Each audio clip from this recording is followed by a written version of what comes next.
BSc third year English medium.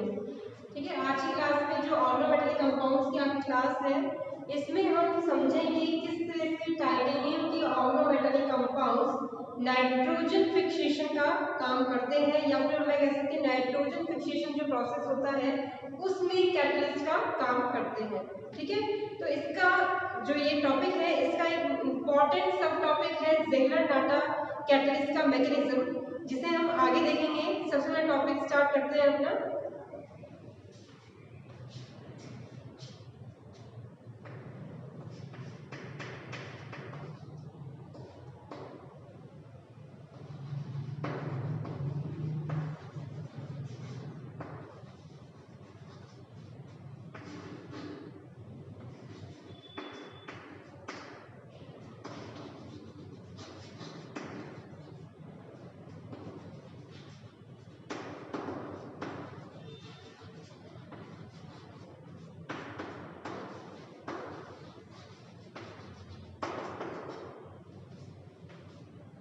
Okay, देखिए ये वाला जो लेक्चर है, ये लेक्चर पहले बन चुका था, कुछ टेक्निकल मिस्टेक से डिलीट हो गया था, तो इस वजह से ये नया लेक्चर दोबारा से बना रही हूँ। अब आप ये सोचेंगे कि मैंने सडनली एक लेक्चर में स्वेटर कैसे पहन लिया, क्योंकि ये लेक्चर विंटर्स में शूट हो रहा है, तो इस वजह से अब स्वेटर पहना हुआ है। पहले वाले वीडियोस में जो मैंने आपको डले हुए हैं 43 और 45 वाली क्लास, उसमें नहीं पहना होगा। ये वाला लेक्चर नया बना है, इस वजह से ये थोड़ा आपको अलग लगेगा। ठीक है, तो टॉपिक स्टार्ट करते हैं। देखिए, titanium organometallic compound in nitrogen fixation.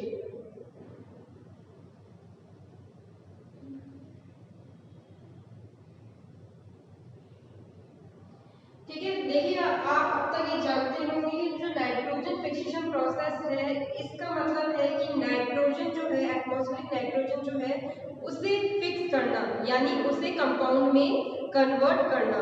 ठीक है, इसके काफी सारे मेथड्स होते हैं, इंडस्ट्रियल बायोलॉजिकल मेथड होते हैं, नेचुरल प्रोसेस भी होते हैं। तो टाइटेनियम कंपाउंड जो है, टाइटेनियम ऑर्गेनोमेटेलिक कंपाउंड्स ऐसे कंपाउंड्स हैं जो कि इस प्रोसेस जो कि है नाइट्रोजन फिक्सेशन, नाइट्रोजन को कंपाउंड्स में कन्वर्ट करने वाला जो प्रोसेस है, उसे कह सकते हैं कि उसकी जो स्पीड है उसको बढ़ा देता है, उसके रेट को बढ़ा देता है, एज ए कैटलिस्ट वर्क करता है।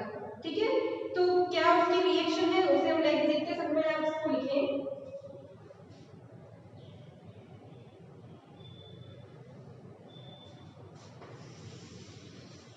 सम of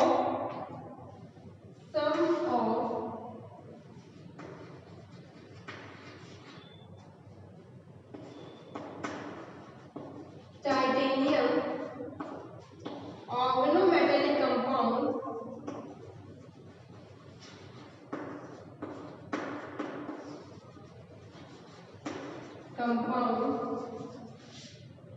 act as a catalyst in atmospheric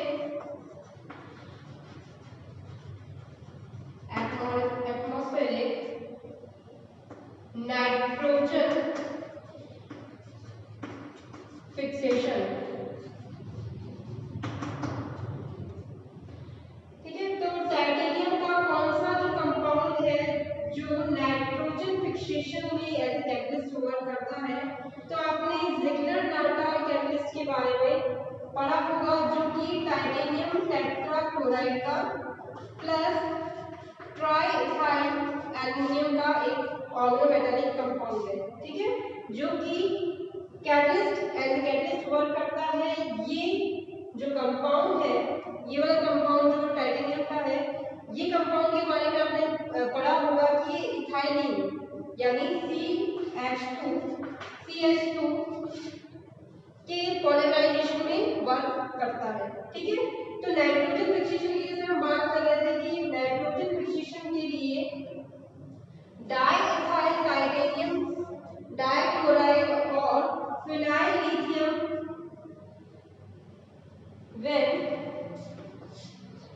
when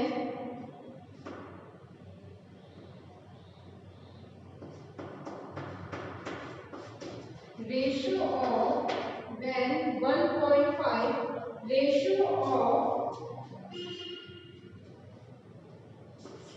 N2H5O2TiCl2 and C6H5Li react with nitrogen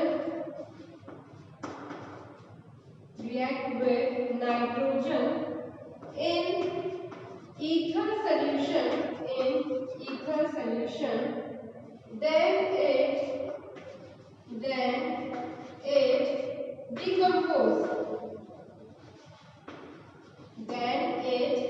decompose and give ammonia and aniline and give NH3 and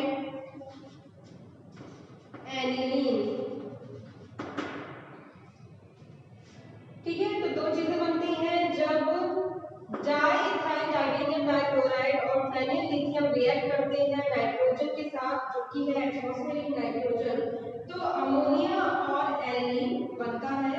इस वाली रिएक्शन में जो है N2 मॉलिक्यूल इंसर्ट हो जाता है फेनिल टाइटेनियम बॉन्ड के अंदर। In this reaction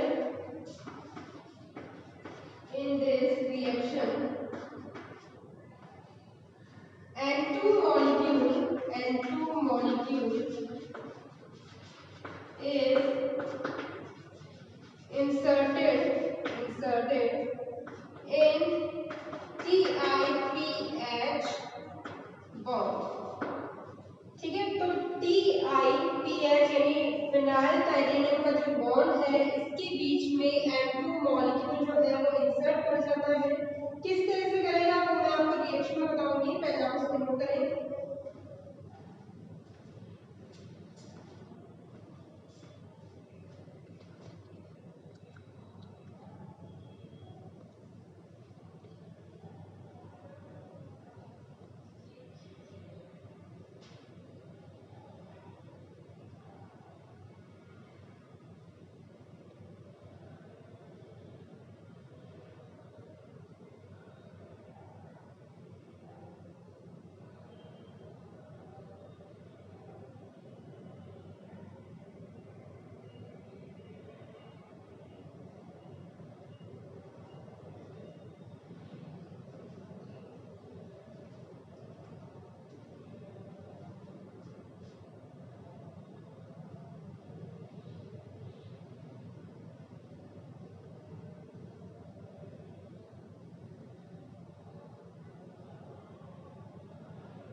टाइटेनियम का ऑर्गेनोमेटेलिक कंपाउंड कैटलिस्ट का वर्क कर रहा है in the nitrogen fixation process.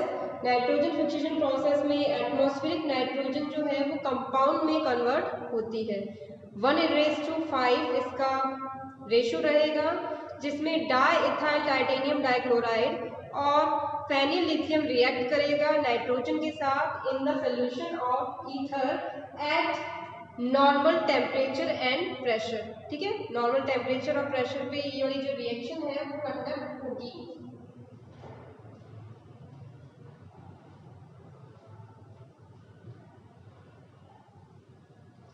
और आगे चल के डिकम्पोज हो जाएगा, पूरी की पूरी रिएक्शन जो कैरी आउट होने के बाद डिकम्पोज होगा और अमोनिया एनिलीन का फॉर्मेशन होगा। ठीक है, तो इस वाली बेसिकली रिएक्शन में जो टाइटेनियम फेनिल का जो बॉन्ड है वो टूटेगा और N2 इंसर्ट हो जाएगा। किस तरह से होगा वो मैं आपको रिएक्शन दिखा देती हूँ।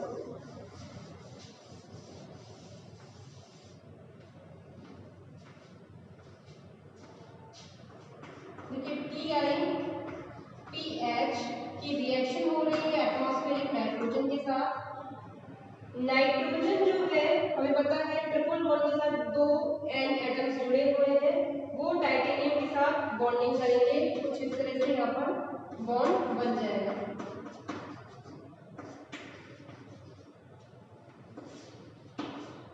ठीक है, अब देखिए नेक्स्ट की जो फेनल ग्रुप है उसे यहाँ जोड़ना होगा, मतलब ये फेनल ग्रुप जो है वो एक नाइट्रोजन के साथ जुड़ जाएगा, जबकि दूसरा जो नाइट्रोजन है वो टाइटेनियम को होल्ड किए रहेगा। स्ट्रक्चर कुछ इस तरह से बनेगा, डबल बॉन्ड N और ये हो गया फेनल ग्रुप। नेक्स्ट स्टेप में यहाँ पर रिडक्शन होगा। अब देखिए रिडक्शन हो रहा है, डबल बॉन्ड मौजूद है, तो रिडक्शन होगा NiPH के साथ फेनिल लिथियम। ये जो मैंने लिखा है वो लिखा है फेनिल लिथियम। ठीक है, तो उसी से रिडक्शन हो रहा है और फर्स्ट स्टेप में देखिए रिडक्शन में सेकंड इसका हाइड्रोलाइसिस होगा जो कि एक बॉन्ड तोड़ेगा। किस तरह से होगा वो नेक्स्ट देखते हैं। तो देखिए इस वाले प्रोसेस में सबसे पहले तो रिडक्शन हो रहा है H। ठीक है, 2 H जुड़ गए हैं तो बन गया यहाँ पर फेनिल अमोनिया, यानी इसको बोलते हैं एनिलीन। फेनिल के साथ NH3 यहाँ पर सॉरी NH2, 2 H जुड़े हैं ना, 2 बॉन्ड जुड़े हैं, 2 H जुड़े हैं, ये है एनिलीन। ठीक है, और इसके साथ बना है सबसे पहले तो बनेगा यहाँ पर TiNH2 जो कि अगेन हाइड्रोलाइसिस में टूट जाएगा और एक तो बन जाएगा इस तरह से और नीचे बन जाएगा एक अमोनिया। ठीक है, इस तरह से ये बनेगा, तो नेक्स्ट बन जाएगा यहाँ पर अमोनिया जो कि मैंने अभी आपको लिखवाया भी है, अमोनिया और एनिलीन का यहाँ पर फॉर्मेशन होगा। ठीक है, तो इस तरह से हम कह सकते हैं कि जो बॉन्ड है, जो TiPH बॉन्ड था उसमें इस वाली स्टेप में जो N2 मॉलिक्यूल है वो इंसर्ट हो गया था बॉन्ड के अंदर, जो फर्दर आगे रिएक्ट करके रिडक्शन होने के बाद हाइड्रोलाइसिस के बाद एनिलीन और अमोनिया में ब्रेक हो गया है। ठीक है, तो रिएक्शन नोट करें। इसके बाद हम देखेंगे जिग्लर-नाटा कैटलिस्ट में पोलराइजेशन कैसे होता है।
नेक्स्ट अभी देखिए इसी का सब टॉपिक है polymerisation of titanium, polymerisation by titanium compound.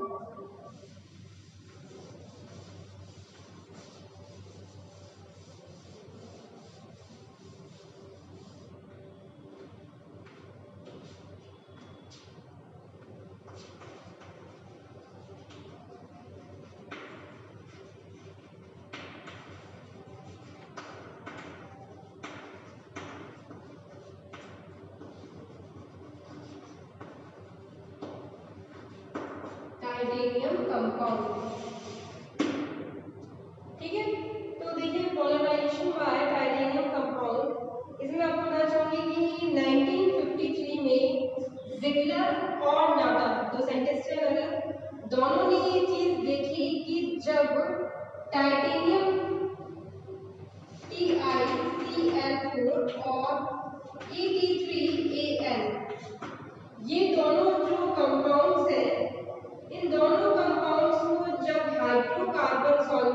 Dissolve किया गया और रूम टेम्परेचर और प्रेशर पे रिएक्शन कैरिड आउट करवाई गई, तो ये ऐसे कैटलिस्ट वर्क कर रहे थे, या फिर मैं कह सकती हूँ कि ये इनका काम था इथाइलिन जो कि होता है CH2 डबल बॉन्ड CH2 को पोलराइज करने का। ठीक है, सिर्फ इथाइलिन ही नहीं और भी कई सारे ऐसे मॉलिक्यूल्स हैं जिनका पॉलीमराइजेशन ज़िगलर-नाटा कैटलिस्ट के थ्रू हो सकता है। ठीक है, तो ये होते हैं Ziegler Natta catalyst in the hydrocarbon solvent. ये कंप्लीट कहलाते हैं ज़िगलर-नाटा कैटलिस्ट।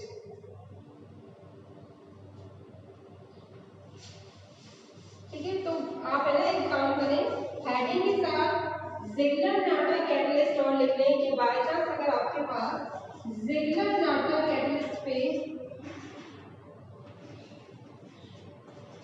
क्वेश्चन आता है तब भी आपको यही टॉपिक करके आना है। ठीक है, तो लिखिए इसमें ज़िगलर-नाटा catalyst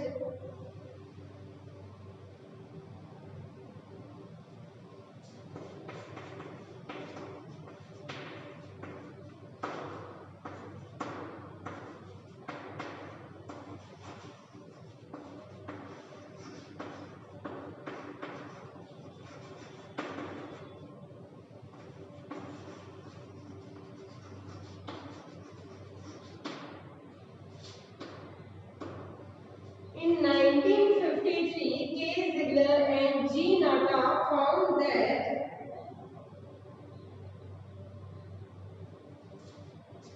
solution of TiCl4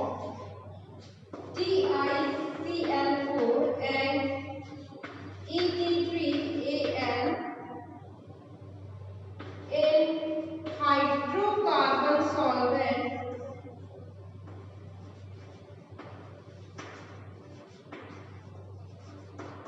act as a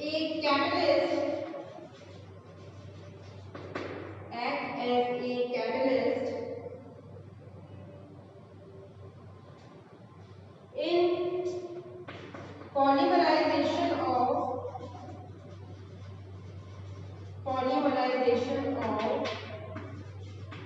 ethylene, bracket में आप ग्रुप भी लिख सकते हैं। इस ग्रुप के पॉलीमराइजेशन में वर्क करता है TiCl4 Et3Al। This catalyst is called as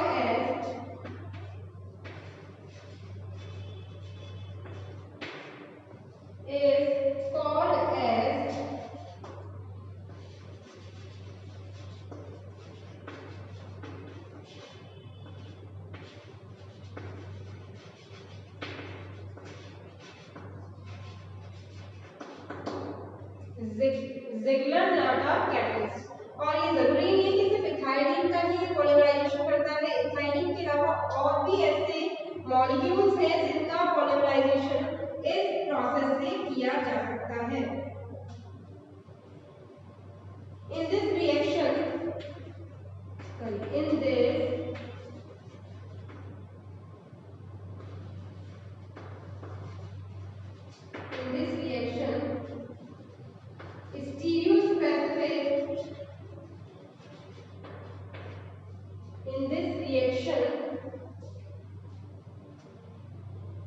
stereospecific product is obtained.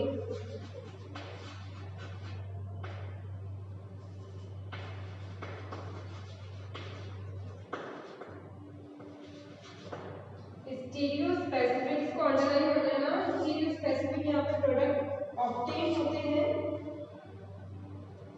Note करें इसे।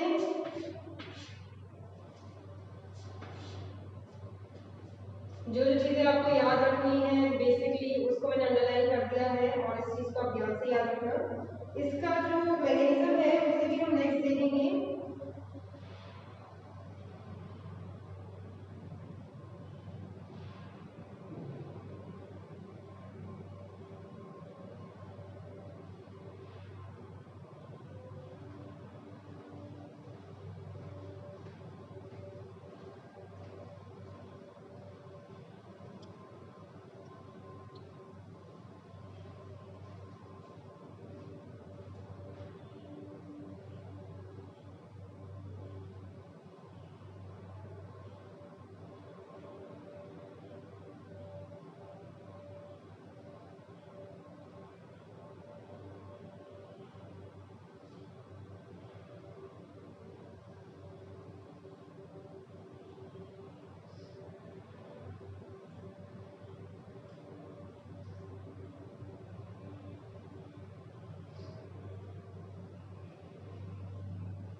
में मैं आपको दिखा दूंगी।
ये कहलाएगा सिग्मा कॉम्प्लेक्स।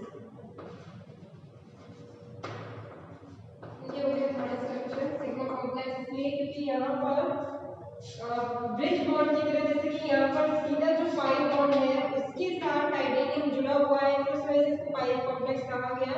नेक्स्ट वाला जो है वो सिग्मा कॉम्प्लेक्स बन गया क्योंकि यहाँ पे डायरेक्ट कार्बन से जुड़ गया है, एक सिंगल कार्बन से जुड़ा हुआ है।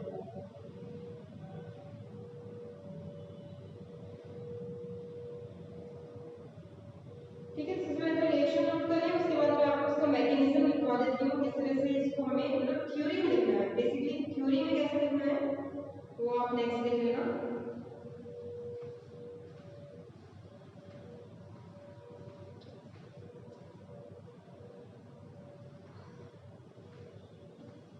अब देखिए यहाँ पर क्या है कि आपको कुछ बॉन्ड्स नजर आ रहे होंगे, यहाँ पर 3 बॉन्ड है, एक आर ग्रुप दिखा दिया है ऊपर, और यहाँ पर एक आपको बॉक्स नजर आ रहा होगा जो कि दिखाया गया है, दर्शाया गया है Et3Al। ठीक है, इस तरह से यहाँ पर इथाइलिन जुड़ा है। नेक्स्ट वाले स्टेप में क्या होगा कि इथाइलिन यहाँ पे इस तरह से जुड़ेगा कि इसका जो डबल बॉन्ड है उसके साथ ये ब्रिज बनाएगा, सीधा इस तरह से जुड़ गया। नेक्स्ट वाले स्टेप में क्या होगा कि टाइटेनियम डायरेक्ट एक कार्बन से जुड़ेगा और दूसरे कार्बन से ही आर ग्रुप जुड़ जाएगा। ठीक है, यानी ये इंसर्ट हो जाएगा टाइटेनियम आर ग्रुप के बीच में, यानी इस वाले बॉन्ड के बीच में आ जाएगा इथाइलिन ग्रुप। नेक्स्ट स्टेप में वापस से एक और इथाइलिन ग्रुप जुड़ेगा इस टाइटेनियम के साथ, और वापस से ये जो चेन है वो बढ़ती जाएगी, मतलब ये वाला जो ग्रुप है ये यहाँ से टूटेगा, एक इथाइलिन वापस से यहाँ पे जुड़ जाएगा, आर ग्रुप आगे बढ़ जाएगा, इसी तरह से दूसरा इथाइलिन आएगा, तीसरा आएगा, चौथा आएगा, हर बार ये जो चेन है वो बड़ी होती जाएगी। CH2 ग्रुप जो है उनकी संख्या डबल होती जाएगी, मतलब हर बार 2 मल्टीपल होते जाएंगे। क्यों? क्योंकि ये वाला जो ग्रुप है एक साथ 2 ग्रुप ऐड होते जाएंगे। ठीक है, जितने ज्यादा इथाइलिन आते जाएंगे उतनी लंबी चेन बन जाएगी। ठीक है, तो इसको नोट करें।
alkyl titanium,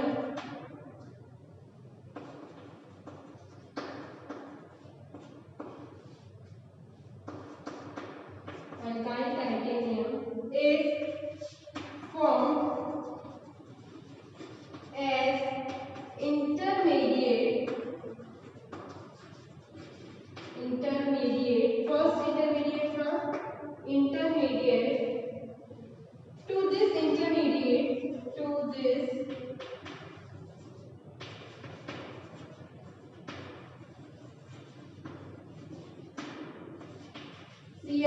CH2 group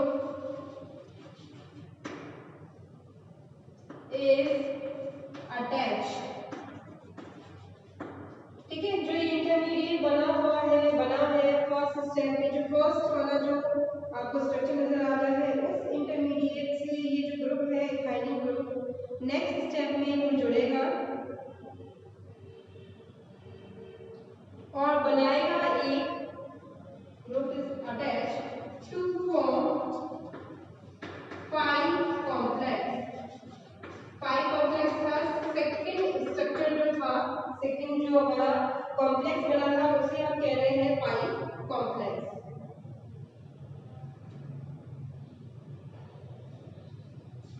After this alkyl group will bonded to one of the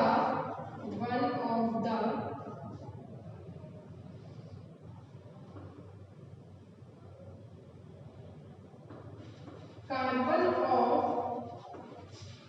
ethylene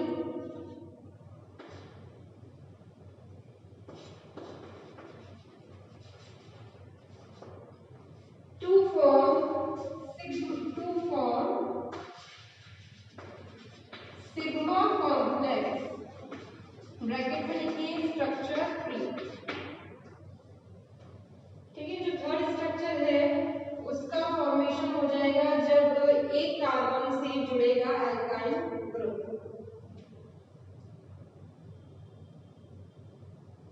ठीक है, तो इस तरह से जैसे कि एक जो आर ग्रुप है वो जुड़ गया है इथाइलिन से, अगेन एक और नया इथाइलिन ग्रुप आएगा, वापस से वो एक ब्रिज बॉन्ड बनाएगा जिसे हम कह रहे हैं एक तरह से पाई कॉम्प्लेक्स का फॉर्मेशन होगा। अगेन वो पाई कॉम्प्लेक्स टूटेगा और सिग्मा बॉन्ड बना लेगा, सिग्मा कॉम्प्लेक्स में सॉरी वो कन्वर्ट हो जाएगा। फिर ये स्टेप आगे बढ़ेगी, नया इथाइलिन मॉलिक्यूल आएगा, अगेन वो एक पाई कॉम्प्लेक्स बनाएगा, फिर वो पाई कॉम्प्लेक्स सिग्मा कॉम्प्लेक्स में कन्वर्ट होगा एंड इस तरह से 3 मॉलिक्यूल जुड़ जाएंगे, फिर चौथा मॉलिक्यूल भी इस तरह से आएगा। मतलब ये पूरा का पूरा आप कह सकते हैं एक सीरीज चलती जाएगी जब तक कि पॉलीमराइजेशन जो प्रोसेस है उसको कैरी करना है और जितने इथाइलिन मॉलिक्यूल्स ऐसे जुड़ने हैं वो कंप्लीट जुड़ जाएंगे तभी प्रोसेस एंड में ओवर हो जाएगा।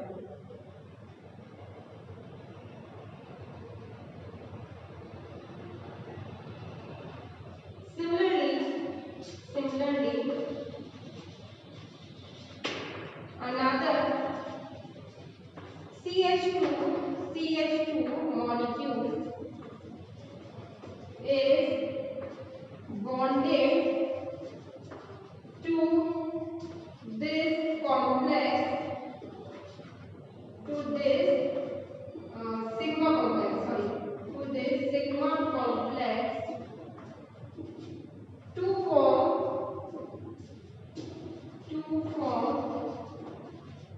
pi complex, all the steps are repeated, all the steps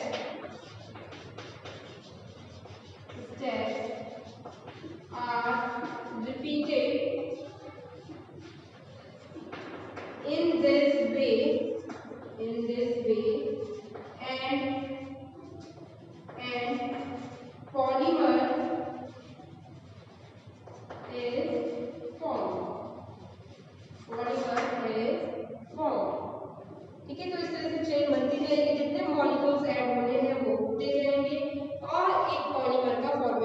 हो जाएगा।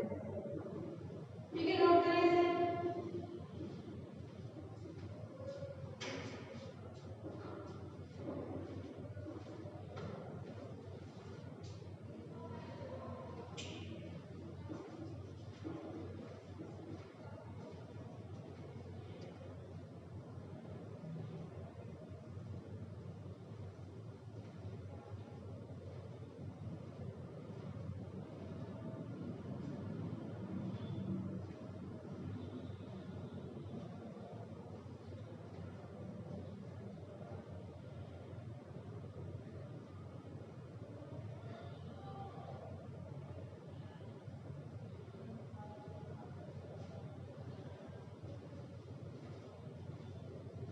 तो देखिए ये अब तक जो मैंने आपको ऑर्गेनोमेटेलिक कंपाउंड्स करवाए हैं और जितने भी टॉपिक हो चुके हैं टाइटेनियम ऑर्गेनोमेटेलिक कंपाउंड का ये लास्ट टॉपिक था।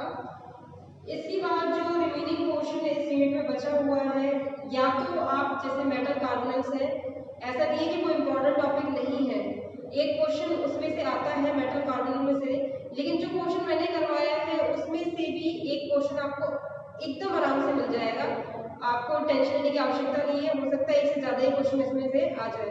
ठीक है, तो इतना क्वेश्चन जो मैंने आपको करवाया है वो मोर देन इनफ है इस यूनिट के हिसाब से, फोर्थ यूनिट के हिसाब से। अगर आप एक्स्ट्रा पढ़ना चाहते हैं तो बात अलग है, वरना मेरे हिसाब से यहाँ तक इतना कंप्लीट है। इसके बाद मैंने आपकी फिफ्थ यूनिट करवाई है बायो इनऑर्गेनिक केमिस्ट्री, वो यूनिट भी कंप्लीट हो गई है मेरे हिसाब से, क्योंकि मैंने जो वीडियोस बना दी है उसमें मैंने आपको वो चीज़ डिलीवर कर दी है सारा का सारा, तो उसको भी देख लेना। ठीक है, तो आज के लेक्चर में इतना ही।